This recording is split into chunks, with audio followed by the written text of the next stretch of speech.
Hey, it's Jordan with TYT Politics, back here in Sacred Stone Camp at Standing Rock. The sun is right down on me. It's actually really nice out. Kind of windy, but much warmer than it has been. And I'm here with Tanya. I've seen you on social media, and you've been moving around because your story is very powerful. Right now, you're on day 14 of a hunger strike. What's more lovely on February 14th, Valentine's Day, than a hunger strike for the water? Tell me about what tribe you're from, how long you've been here at Standing Rock, and what made you want to kind of make this sacrifice? Bonjour, my name is Bidwe Gukwe. I am from Minnesinaquan, over in Minnesota. They are part of the Mille Lacs Band of Ojibwe. And I've come out here because I've heard the calling from the youth who put the word out there to come and stand with them in this fight against the Dakota Access Pipeline. And part of a society that I belong to back home, I belong to a Big Drum Society, and one of those duties that was bestowed upon me was to come and protect the lands and the water from whatever is going to be polluting it. And right now, Dakota Access Pipeline is the one that's going to be most likely be endangering more waters. And, to not eating for 14 days, for you, is it a type of kind of rebellion against the pipeline? Is it more for purity? What made you want to stop eating? It's more or less a rebellion, a stand to say no more pipelines, no more mining, no more extractive industries coming in to pollute our waters. And how you feeling on day 14? I'm day 14. I'm feeling pretty good. I felt a lot of the prayers and the things that people have ingested inside themselves while they've been eating. I've been able to feel those prayers come especially, and those kinds of prayers have been able to help me along on this hunger strike. You know what I find really troubling. So, there was a hearing yesterday. The tribe, Cheyenne River and Standing Rock Sioux, had filed lawsuits citing religious rights and religious freedom by the pipeline going through. It's threatening our sacred water. And the judge, said, no, your sacred water is not threatened until the oil is flowing. So we'll have another hearing once the oil is flowing. And then the energy company, they have said, we respect the sacred, the tribes and their religious rights. It seems like obviously they don't, because the pipeline is going through their territory. What are your thoughts just overall at the judges continually denying these motions, and the company just, in my view, kind of in a conniving way saying, oh, no, we respect your rights? That's total malarkey, BS. And no matter how much of that pipeline that they put in, and no matter how much money they said that they put into this project, BS. You know what? You're still crossing intertribal lands, our tribal territories. And those are the things that was spelled out for us by Congress long time ago, if you remember, by that first treaty that you've ever made. And we are upholding that part of our treaty. Are you upholding that part of the treaty? I don't think so. After all these other treaties that have come about, they broke each and every one of them. So yeah, they are trespassing. They're stomping. They're doing everything that they can possibly imagine to trample all over our treaty rights. And what's also interesting to me is, President Trump, in the statement when he talked about when they approved the permit, he said it's not fair to the companies, holding them up. He's very concerned about the billion-dollar oil companies. We need to be fair to them. We can't be holding these permits up in perpetuity. He doesn't seem to be that concerned about, being fair to Native Americans, being fair to all people, because obviously it's not just Native Americans who drink this water. It's 18 million people downstream. What are your thoughts just on the president and these pipeline people who they seem very concerned about the oil company and how much money they're losing, not very concerned about you? I believe they are the true domestic terrorists of this land. You think they're domestic terrorists? Yes, I do. And money is their only way of being able to try to get out of these situations. And what I see that they are doing is that they made agreements with these, I would like to call mob-style agreements, and they're trying to fulfill them, and they're trying to say, oh, yeah, we can do this and do that for you, but without taking into the accountability of all these other people, all our other people out there that want fresh, clean water. And, you know, I keep hearing the media, when they write these stories up about when people are arrested or when this, it's all, oh, you know, these agitators, they were on private land. I don't hear a lot of people saying, no, this is treaty land. It almost seems like a lot of the pro-pipeline people say, oh, you and your treaties. Isn't treaties, like, supposed to be the law of the land? Yes, it is. And by these people, these naysayers and that, they were told and retold over and over again of history that was written. But when I take a look at the history through my backgrounds and the indigenous peoples of these lands backgrounds, that's only a fairy tale that they sell to all these schools to perpetuate this constant racism, all these other things that have popped up to be negative towards Native American people who are original from these lands. So let me ask you, because straight up, I'm not Native, obviously, and I'm not the most religious person. So if I'm looking at them, they keep on denying these motions. A lot of people feel like, you know, it's kind of a foregone conclusion that this pipeline is going to go through. But all the natives I speak to say we're in prayer. This pipeline is not going to go through. Can you kind of explain your prayer and your faith that, you know, prayer and continually praying will stop the black snake? I believe that through our continuous prayer here, and just by what has been coming across even from around the world, it has been able to be proven that through prayer it does work. No matter which way that they pray is in order to get people here to help stand with us and be right on the front lines to say, no, we are not accepting this anymore, and we're going to reach out to our Creator to be able to help along with this.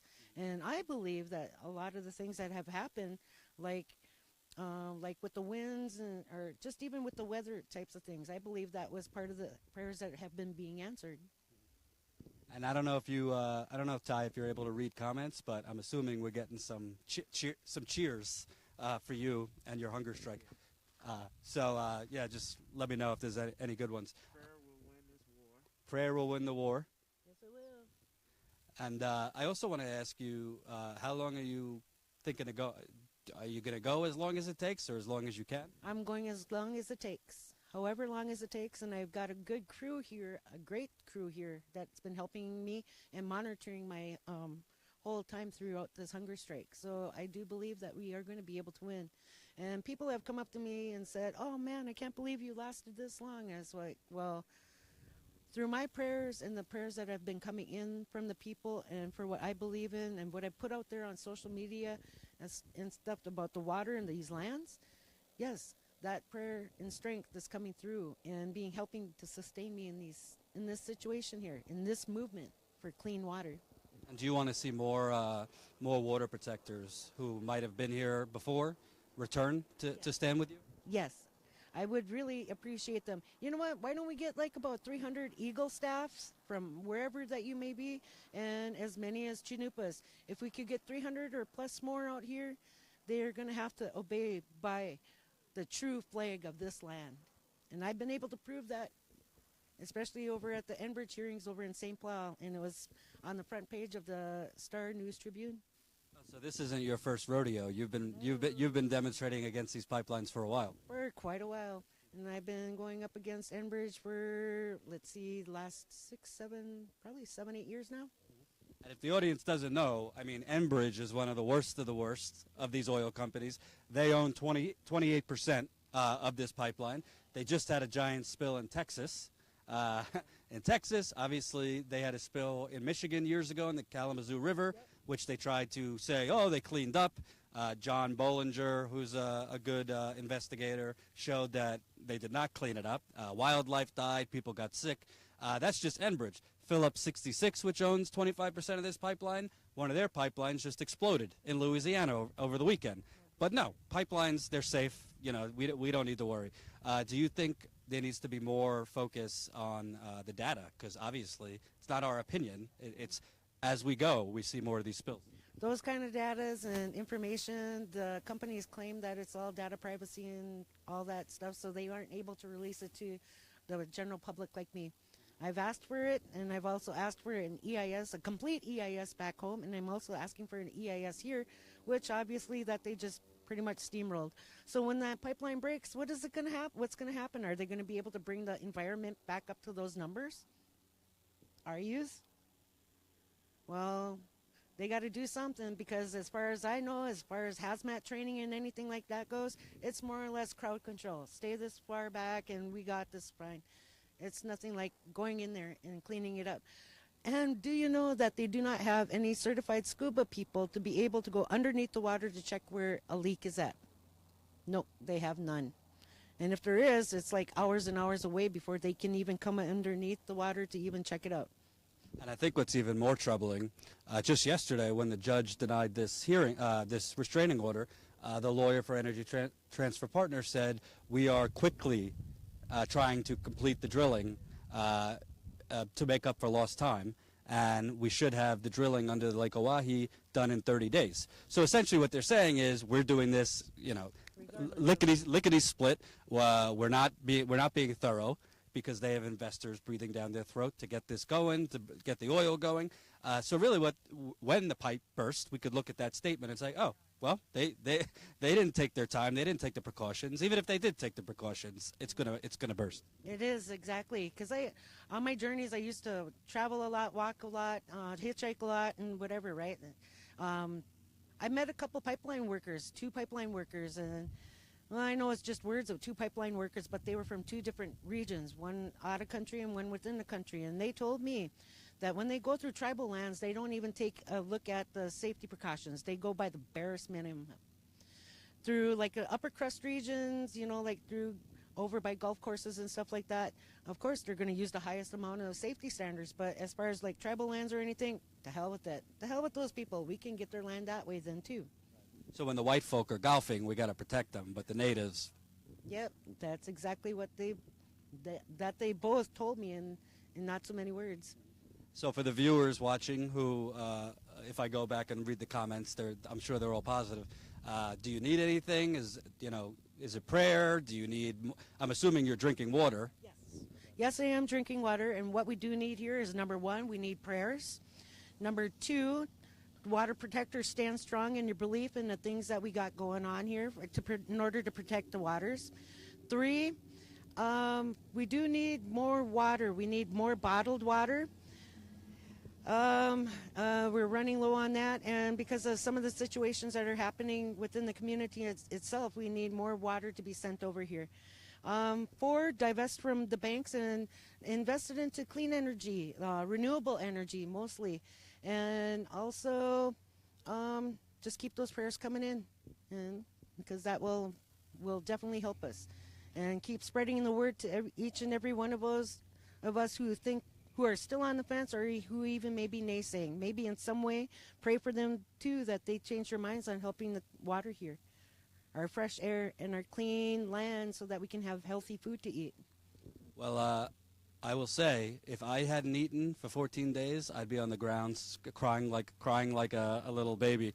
So I give you, for someone who hasn't eaten in 14 days, you got more energy than me, and your spirit is very strong. So I'll keep in touch with you and keep the audience updated on how you're doing.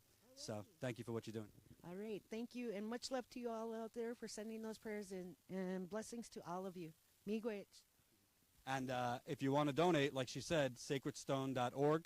Sacredstone.org is their website. I know there's a lot of GoFundMes for Sacred Stone, but I would just go to sacredstone.org. If you didn't hear, they need water bottles. They're running low on that. Prayer, divestment in banks, which has been going on. There's campaigns against all these banks, and prayer. So thank you for watching. I'll see if I can go live again as we spend more of our time here. And one more thing. Contact your government officials and tell them no DAPL. Contact your government officials and tell them no DAPL. That includes all these corporate Democrats who say they're the party of the people, but haven't said a damn word. I'm talking to you, Chuck Schumer. Thank you. Johnny!